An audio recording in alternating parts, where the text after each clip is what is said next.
Hello dear students, welcome back to the channel. আজি আমি এই ভিডিওটোত ক্লাস 9 ম্যাথমেটিক্সৰ এক্সাৰসাইজ 1.4 টো সলভ কৰিম ওকে ইয়াৰ আগৰ ভিডিওলৈকে আমি 1.3 যিমান বিলাক প্ৰশ্ন আছিল গোটেইবোৰ আমি শেষ কৰিলো যদি তোমালোকে ভিডিওটো চোৱা নাই তেন্তে তোমালোকে গৈ চাব পাৰা ওকে আজি এই ভিডিওটোত আমি 1.4 ৰ দুটা প্ৰশ্ন শেষ কৰিম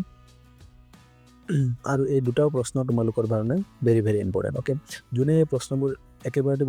বুজি পায় যে আৰু যোনে বুজি নাপায় তেওঁ কি হয় কনফিউজন লাগে থাকে ওকে সো মই তোমালোকক এইটো বহুত ভালকৈ বুজাই দিম আৰু তোমালোকৰ যাতে একো কনফিউজন থাকি নাযায় আৰু পৰীক্ষাত এইটো প্ৰশ্নটো দিয়ে ওকে সো যদি এইটো প্ৰশ্নটো জানা তেন্তে তোমালোকে 3 নম্বৰ তোমালোকে ইয়াৰ পৰা নিশ্চয় পাব বুলি আশা কৰিব পাৰা ওকে সো এতিয়া আমাৰ কোৱেশ্চন নম্বৰ 1 টো কোৱেশ্চন নম্বৰ 1 ত আমাক কি বুলি কৈছে ক্ৰমাগত পৰিবৰ্ধনৰ সহায়ত 3.765 সংখ্যাৰ ৰেখাত প্ৰদৰ্শন কৰা ওকে যেহেতু এইটো আঁকিব লাগিব সো মই এতিয়া আঁকিবলৈ এইটো কি হয় যে তুমি ল্যাপটপত ৰেকৰ্ড কৰো সো আঁকিবলৈ অলপমান অসুবিধা হয় নহয় জানো সেই কাৰণে মই কি কৰিছো এইটো তোমালোকক মই বহিত আঁকিবলৈ লৈ আহিছো ওকে মই এনসাৰটো আগতে কৰি থৈছো সো তোমালোকে এইটো চাও পাৰা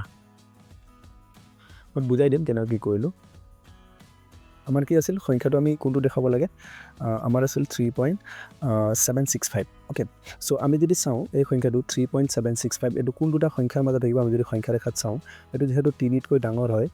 আৰু কি হয় 4 তকৈ সৰু তো 3 আৰু 4 মাজত থাকিব ওকে সো প্ৰথমতে আমি এটা সংখ্যা ৰেখা এনেকৈ বনাইলাম তোমালোকে এটো 0 to 10 লৈকে বনাব পাৰা বা ইফালে থাকিব পাৰে ইয়াৰ ইফালেও থাকিব পাৰে মাইনাছতো থাকিব পাৰে একো কথা নাই সো আমাৰ সংখ্যাটো থাকিব কিমান আৰু কিমানৰ ভিতৰত 3 আৰু 4 স্বাভাৱিক সংখ্যা দুটাৰ মাজত ওকে সো এটা যদি মই 3 টো আকৌ কি কৰো 3 আৰু 4 মাজত যদি মই জুম কৰো ইয়াৰ মাজত আৰু কি হ'ব দুটা ভাগ থাকে ওকে সো 3 টো মই কি লিখিব পাৰিম 3.0 সো বহুতে ইয়াত ভুল কৰি দিয়ে এটো কি লিখি দিয়ে 3.1 বা বেলেগ কিবা এটা স্টার্ট কৰি দিম তো আমাৰ কি হয় 3 টো মই কি লিখিব পাৰো 3 টো মই লিখিব পাৰো 3.0 3.0 আৰু 3 কি হয় দুইটা একে হয় সো সেই কাৰণে মই 3 ঠাইত কি লিখিব পাৰিম 3.0 সো এনেকৈ ধ্যান ৰাখিবা তো 3.0 ৰ পৰা আৰম্ভ কৰিম তো 3.0 পিছত 3.1 3.2 3.3 3.4 এনে কৰি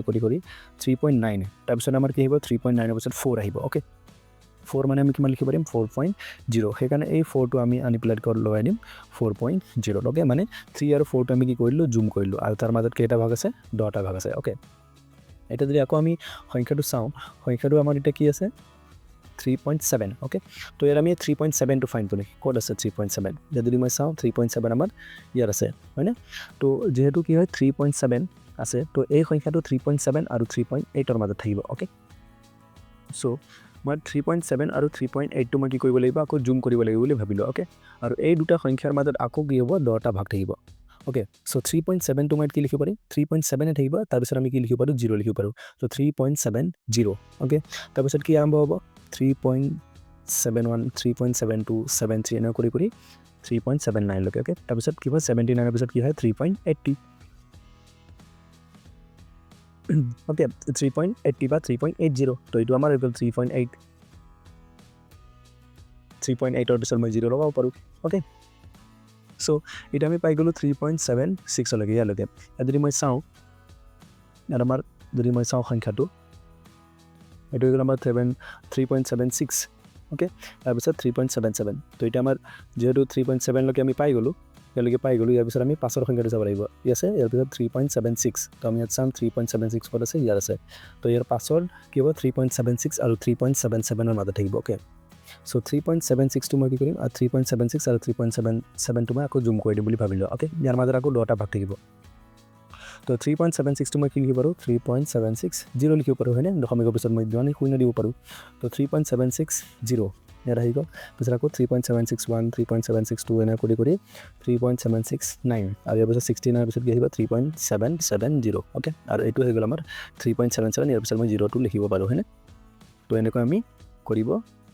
পাৰিম ওকে ইয়াৰ পিছত এতিয়া আমি কোনটো সংখ্যাটো লাগে 3.765 সো এইটো হৈ গ'ল আমাৰ 3.765 ওকে তো লিখি দিবা এটাকে পি বিন্দুটোৱে হ'ল সংখ্যা ৰেখাত 3.765 ৰ অৱস্থান ওকে ইয়াৰ পাছৰ প্ৰশ্নটো যদি মই চাওঁ 2 নম্বৰটো আমাক কৈছে 4.26 বাৰ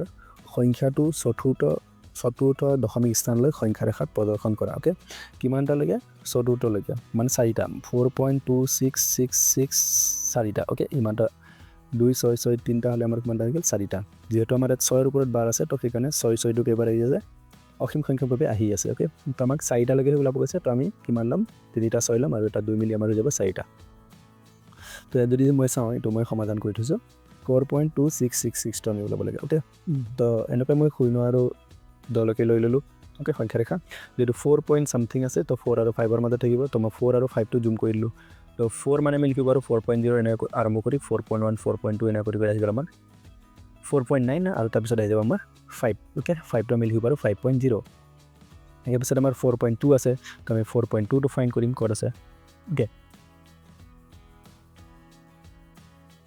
এতিয়া আমি 4.2 আৰু 4.3 টো আমি জুম কৰি দিম আকৌ তো 4.2 টো আহি গ'ল আমাৰ ইয়াত 4.2 মানে 4.20 লিখিব পাৰোঁ আমি ইয়াতে তো 4.21 4.22 এনেকৈ কৰি আমাৰ কিমান লাগিব 4.29 পিছত 4.30 বা 30 তো এইটো হৈ গ'ল আমাৰ 4.3 তো 3 পিছত আমি এটা 0 দিব পাৰোঁ এনেকৈ ইয়াৰ পিছত আমাক কি লাগে 666 আছে নে জানো তো 4.26 তো আমি যদি চাওঁ ইয়াত আছে আমাৰ 4.26 এইটো তো 4.26 আৰু 4.27 ৰ মাজত থাকিব এনেকৈ 4.260 এনে আৰম্ভ কৰি আকৌ